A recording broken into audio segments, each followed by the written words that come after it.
برطانیہ نے lock down ختم کرنے کے ساتھ ہی 60 ممالک کے لیے قرنطینہ قوانین میں نرمی کر دی ہے، لیکن پاکستان پر پابندی تاحال برقرار رکھی گئی ہے۔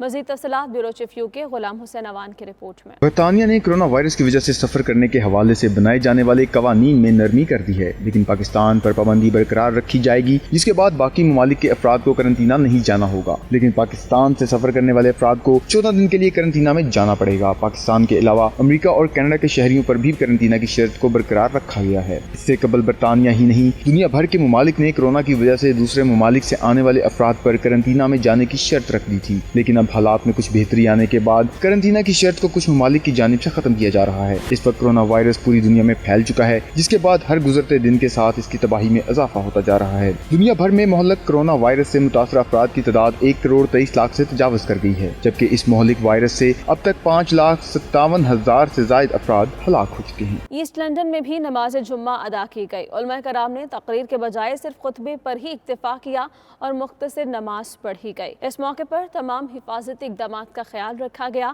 نمازیوں کے درمیان مناسب فاصلہ رکھا گیا۔ نمازی گھروں سے وضو کر کے آئے اور اپنی جائے نماز بھی ساتھ لے کر آئے۔ علماء کرام نے بھی تقاریر کے بجائے صرف خطبہ دیا اور مختصر نماز پڑھائی۔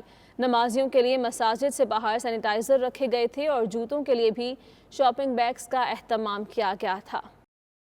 اور ناظرین، معروف قانون دان بیرسٹر امجد ملک نے 92 نیوز سے گفتگو کرتے ہوئے مادر ملت فاطمہ جناح کے یوم وفات پر انہیں خصوصی خراج عقیدت پیش کیا۔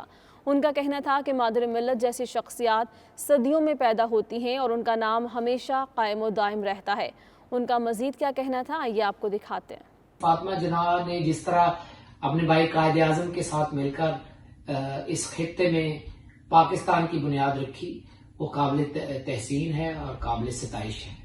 پھر انہوں نے جس طرح جمہوریت اور ووٹ کے حق اور ان پرنسپل جن کے اوپر پاکستان بنا تھا، ان کی آبیاری کے لیے جس طرح محنت کی، جدوجہد کی، لوگوں کو جگایا اور بینگ اے فیمیل عورتوں کے حقوق کے لیے اس کو جلا بخشی، اس کی جتنی بھی تعریف کی جائے کم ہے۔ وہی کوششیں اور کاوشیں ہیں جو آگے بڑھ کر آپ کو ایک فیمیل پرائم منسٹر دیتی ہیں اور دنیا کے مختلف شعبوں میں شعبہ حیات میں آپ کو خواتین ترقی کرتی نظر آتی ہیں۔ ہمیں اس پرنسپل کو یاد رکھنا چاہیے جس کے تحت پاکستان بنا، ہمیں اس پرنسپل کو یاد رکھنا چاہیے جس کے تحت فاطمہ جناح نے جدوجہد کی۔ ہماری دعائیں ان کے ساتھ ہیں، اللہ ان کو غریق رحمت کرے، جنت میں اعلیٰ مقام عطا فرمائے۔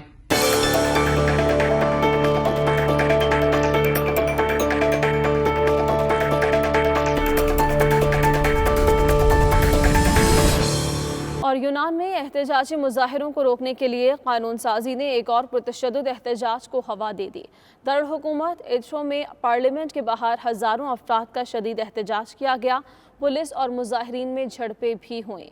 یونانی پارلیمنٹ نے احتجاجی مظاہروں کو لگام ڈالنے کے لیے قانون سازی کی، جسے کثرت رائے سے منظور کر لیا گیا۔ تاہم عوام نے اس بل کو کسی صورت منظور نہ کیا اور احتجاج کرتے ہوئے ایتھنز کے سڑکوں پر نکل آئے۔ مشتعل مظاہرین نے پولیس پر پتھراؤ کیا اور پیٹرول بم برسا دیے۔ پولیس نے بھی مظاہرین پر آنسو گیس کی شدید شیلنگ کی اور علاقہ کئی گھنٹوں تک میدان جنگ بنا رہا۔ نئے قانون کے تحت متعلقہ حکام مظاہروں کو محدود یا منسوخ کرنے کے مجاز ہوں گے۔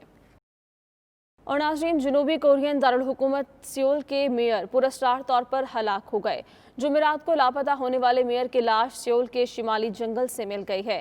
ان کی ہلاکت کو خودکشی بھی خیال کیا جا رہا ہے۔ تفصیلات کے مطابق پارک وون کی بیٹی نے پولیس کو ان کی گمشدگی کی اطلاع دی تھی، جس کے بعد 600 پولیس اہلکاروں نے سراغ رساں کتوں اور ڈرونز کی مدد سے لاش ڈھونڈی تھی۔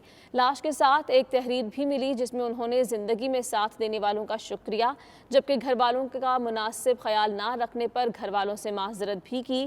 پارک وون کی ہلاکت کی وجہ تاحال معلوم نہیں ہو سکی۔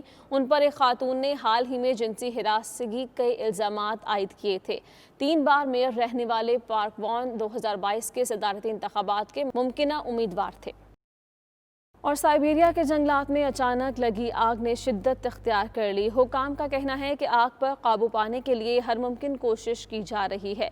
تفصیلات کے مطابق سائبیریا کا جنگل 7,27,670 مربع کلومیٹر کے رقبے پر مشتمل ہے۔ اگر آگ پر قابو نہ پایا جا سکا تو خطرناک نتائج کا سامنا ہو سکتا ہے۔ ناگہان لگنے والی آگ کو بجھانے کے لیے اقدامات کیے جا رہے ہیں۔ آگ بجھانے والا عملہ مختلف مصنوعی طریقے استعمال کر رہا ہے، جس میں مصنوعی بارش، مصنوعی بادل اور گرین ہاؤس گیسز کا استعمال وغیرہ شامل ہے۔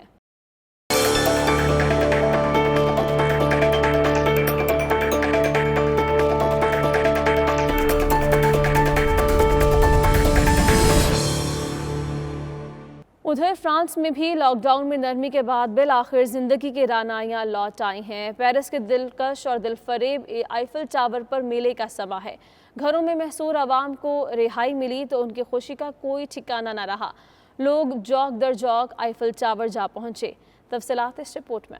جنگ عظیم دوم کے بعد ایسا پہلی بار ہوا۔ کرونا وائرس کی وجہ سے رواں برس مارچ کے وقت میں باقی عوامی جگہوں کی طرح آئیفل ٹاور کو بھی بند کر دیا گیا تھا۔ خوف کے سائے ڈھلتے ہی تقریباً 4 ماہ بعد آئیفل ٹاور کو کھول دیا گیا۔ ابتدائی طور پر صرف اس کے پہلے فلور پر ہی جانے کی اجازت ہوگی۔ دنیا بھر سے ہر سال 70 لاکھ سے زائد سیاح یہاں آتے ہیں۔ آئیفل ٹاور پر تو جشن کا سما بن گیا۔ رنگا رنگ تقریبات کے ساتھ اوپن ایئر میں لاؤڈ میوزک اور اس پر عوام کا رقص۔ آئیفل ٹاور میں تو جیسے جان پڑ گئی۔ زندگی سے لطف بھی اٹھانا ہے، لیکن اس کے ساتھ ہی کرونا وائرس سے بے خبر بھی نہیں رہنا۔ حکومت کی جانب سے عوام کو احتیاطی تدابیر اپنانے کی تلقین بھی کی گئی۔ اس کے ساتھ ہی سماجی فاصلہ برقرار رکھنے کی بھی ہدایات دی گئیں۔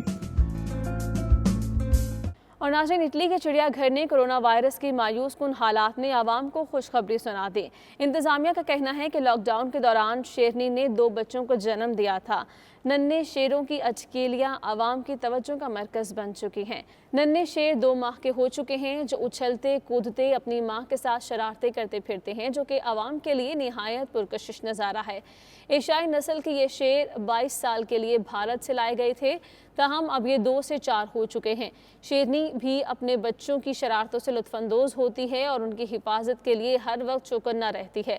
اگر کوئی پنجرے کے شیشے کے قریب آئے تو اس پر برہم ہو جاتی ہے۔ نیوز اسٹوڈیو سے فی الوقت اتنا ہی۔ باخبر رہیے اور دیکھتے رہیے 92 نیوز UK۔